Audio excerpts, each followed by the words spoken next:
Since my last video on zwave.js to MQTT, a lot has changed in the UI, so it's time for a refresh.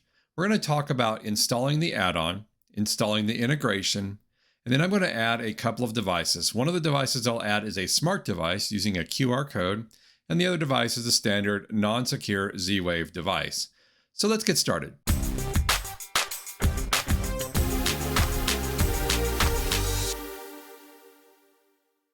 So the first thing you need to do is install a zwave dongle onto your device, whether you're using a VM, whether you're using a Raspberry Pi, an Odroid, or whatever device it is. You need a zwave dongle because that's the radio that actually communicates with the network. I'm using the ZST10, the 500 series, not the 700 series.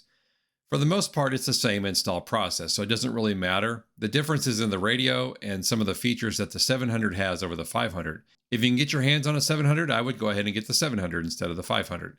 It has better features. So once you have that plugged into your device, you've restarted it and it has been recognized by your device, then we can go ahead and install the add-on. So let's go over to our add-ons page in Home Assistant. And we're going to go to the add-on store. So we'll click on this little add-on store button down here. And we're going to search for zwave.js to MQTT. Now you need to make sure that you're running the Home Assistant Community Add-ons repository. So up here you can add repositories. You need to be running the Home Assistant Community Add-ons repository. And you just get the URL, addons.community, and you paste it down here if you don't have it. And then you click on add and it'll put it in here. It's not part of the official add-on section. So you need to have this. So once you have that and you see it here, just click on it. And you're going to go ahead and install it. If you're interested in documentation, you can click on it here first. But we'll click on install and get this up and running. Okay, it's installed, and when it's installed, you'll see a start button and an uninstall. There's a configuration section. We'll talk about that in just a second. I always put this in the sidebar because when you click on add to sidebar, it will actually put it over here where you can get to it and click on it easier. Now under configuration, there are really no options except one, and I'm going to show you this one right here. I'm going to open up this port right here, port 3000, so I can connect to it with the integration. So I'll type 3000 in here and I'll click on save. All right, and now I'll go back over to info and we'll go ahead and start it. Once it's started, you can click on the web UI. So open web UI here, and there's a setting we need to do first to make sure that this zwave.js to MQTT actually talks to my network. Now, if you get a bad gateway up here, it means that the add-on has not fully started yet. And you can hit refresh a couple of times here to make sure that add-on starts. All right, so here is a disclaimer that pops up. If you want zwave.js to collect anonymized data for you to be able to help out the zwave developers, then you can turn this on. So you can say okay or no. This is kind of like Home Assistant collecting data. It helps them to make things better. That's the whole point of this. You can see here where they talk about the hash of your network ID salted with a 32-byte randomly generated number, which is used to prevent duplicate records. It cannot be undone to reveal your network identity or yourself. So I'm just going to go ahead and say okay because I want them to continue to make this better. Okay, so once you have that done, then you can come over here and click on the little menu item here and go to settings. And under zwave, you need to make sure that you choose the correct device. And this is where you need to understand which device you are going to be using for your USB stick. And I'm going to choose device TTY ACM0 because that's the USB stick that I'm using. And then on these four items right here, you want to go ahead and create keys if you don't already have keys for your network. So you just click on the little arrows here and it's going to automatically create a random key for you in all of these areas. So this is for all your S2, which is the new zwave security. And this is your S0, your legacy security. So these are the keys that you would use on your network. Don't ever change these once you have these set up here. Don't come back in here and hit these buttons because you will then take all the devices that you connected using these keys and make them unusable on your network. So leave these alone once you do that. You can enable statistics, you can enable logs, and you can do logging of the nodes and which nodes you want to choose. You can choose which nodes you want to log here if you want to, and then every 30 seconds. You can disable or enable the MQTT gateway. We do not need MQTT for this to function the way I'm setting it up today. However, you can enable MQTT to do specialized functions. So once you have all the settings, let me get out of the way here. You click on the save button over here, and that saves all your settings. All right, so that's all you need to do for now within your Home Assist or in your zwave control panel. The next thing you want to do is go back over to Home Assistant itself, and you want to make sure that you add the integration. So we'll come over here to configuration. Actually, it's now in a different spot. It's no longer called configuration. As of 2022.5, this whole menu has changed. So we'll go to settings first, and then we'll go to integrations. Also, an easy way to get there is hit the C key on your keyboard and start typing integrations and click to navigate integrations. It takes you to the same thing. And we're going to go ahead and we are going to add an integration. So we'll click on this right here, and we're going to search for zwave JS and click on zwave JS. Now there's some options that you're going to have here. Make sure you choose the correct option. There is a device here, which we're not going to choose.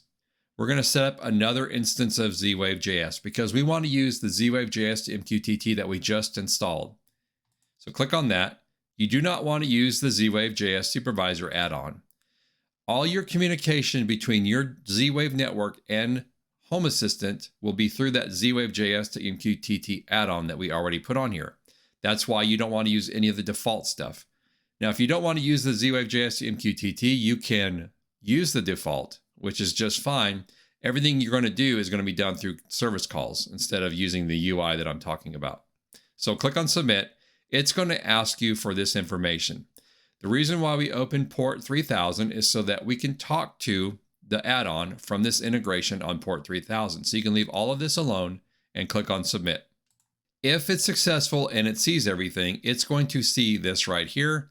You have created your configuration for zwave JS. You found the following devices, which is the USB stick controller. You can assign it an area if you want to. Otherwise, just click on finish. And now we should see down here under zwave, one device. And I already had something on that zwave stick.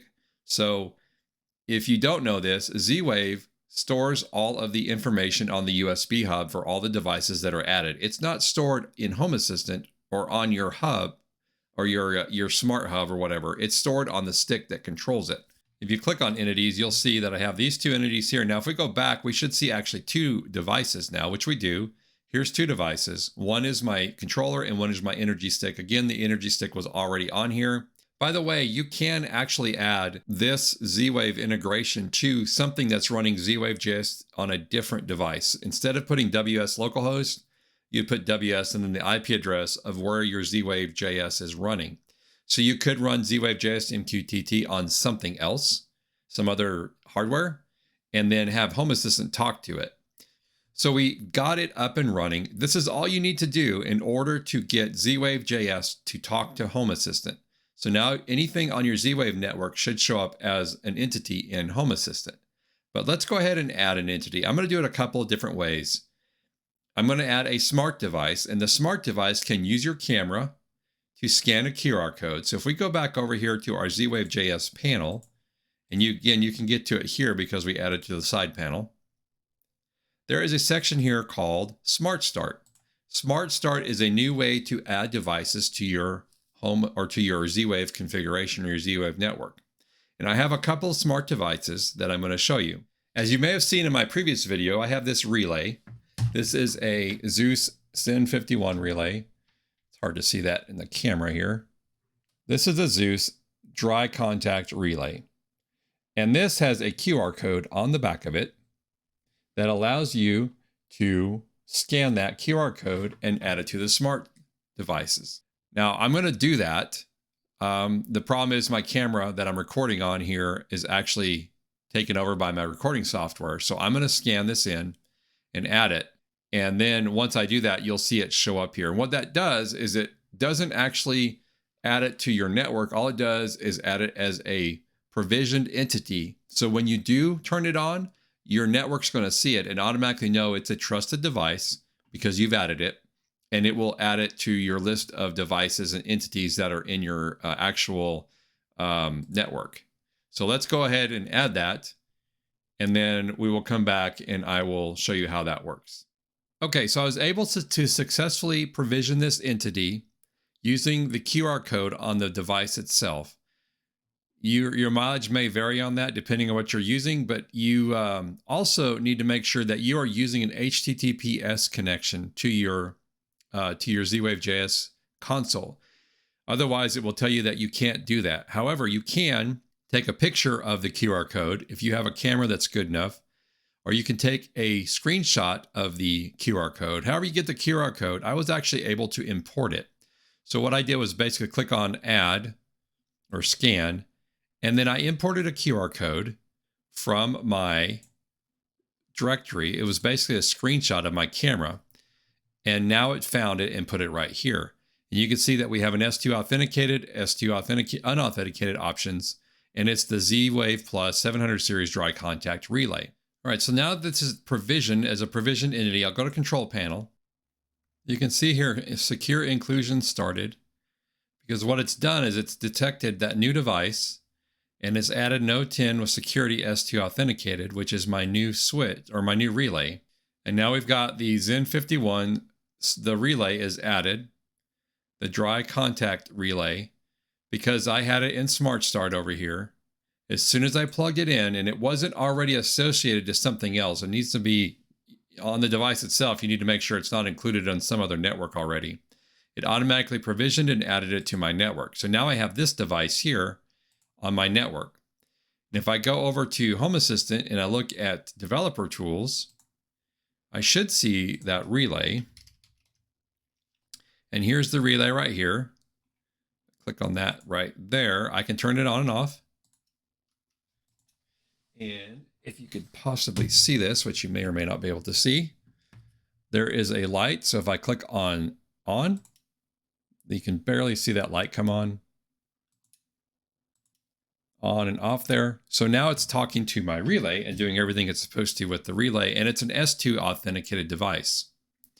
So I have now added in a device using the Smart Start. And anytime that device shows up on the network, if for some reason it disappears from your Z-Wave, it will show up again and be re-added. Now this right here could be an artifact of something I did earlier, so we're going to ignore the fact that this doesn't work. If you want to remove a node that isn't working, you can go to Advanced, and you can remove the failed nodes. Just make sure it's actually failed before you remove it. If it's just offline and you try to ping it, it will remove it if it can't find it. So now we just have the three devices, my control stick, my smart energy switch, and my new relay that I just added. Now I have one more device that I want to show you, which we're going to add just through a normal inclusion method. We'll just do the default inclusion method. It's a non-S2 device, not a Smart Start capable device. And by the way, Smart Start only works on specific hubs as well. So your hub has to be able to do Smart Start. If you try to come over to Smart Start and you try to do an include of your Smart Start using your ad here, it may tell you that your device is not Smart Start capable. So just keep that in mind. The Zeus ZS10 that I'm using is Smart Start capable. Some of those hubs, like my Aeon series, the older one that I have, that's my production, is not Smart Start capable. It might be with a firmware upgrade, I don't know, but I haven't tried that. So for the standard inclusion, we're just going to use this Zeus switch here. This is a Zeus just standard power switch. And it has a button on the front of it, which you might be able to see right here. And this button here, whenever you start the inclusion mode, you're just going to click it 3 times and it will start include it in the network. So it's easy to do that. You click on Actions over here, click on Manage Nodes. It's set to inclusion already. Next, and you're going to give it a name and location if you want to. Click on Next, and it's going to ask you for some different modes. The default will do S2 when supported, S0 only when necessary. And then, let me blow this up for you. No encryption otherwise, requires user interaction. So we have to do something on this. You can force security if you want to, but some devices like this one probably won't do that. You can scan the QR code. That's what we did before for S2 inclusion. So you could have included that other device, that relay, directly from this inclusion mode using the QR code. And then you can use S0 or no encryption. I'm just going to leave it at default and let it pick. So I'm going to click on Next. and it's got an inclusion mode. I only have 30 seconds. So then I'm going to take this switch and hit it 3 times. So I clicked it 3 times, and it should detect that it's in here. And now you see node 11 added with security none, which we expected.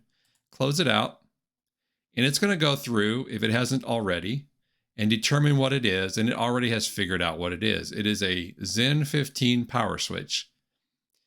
And you can go through and look at all the information on it here. It's a binary switch. So you can look at that. I don't know if you can see the light on the camera here, but if I turn it on, yep, you can barely see that light. Off, on, off. So now my power switch is connected to my network. And if we go back over here to our developer tools, we should see it in here as a, let me get rid of that, switch. So test switch.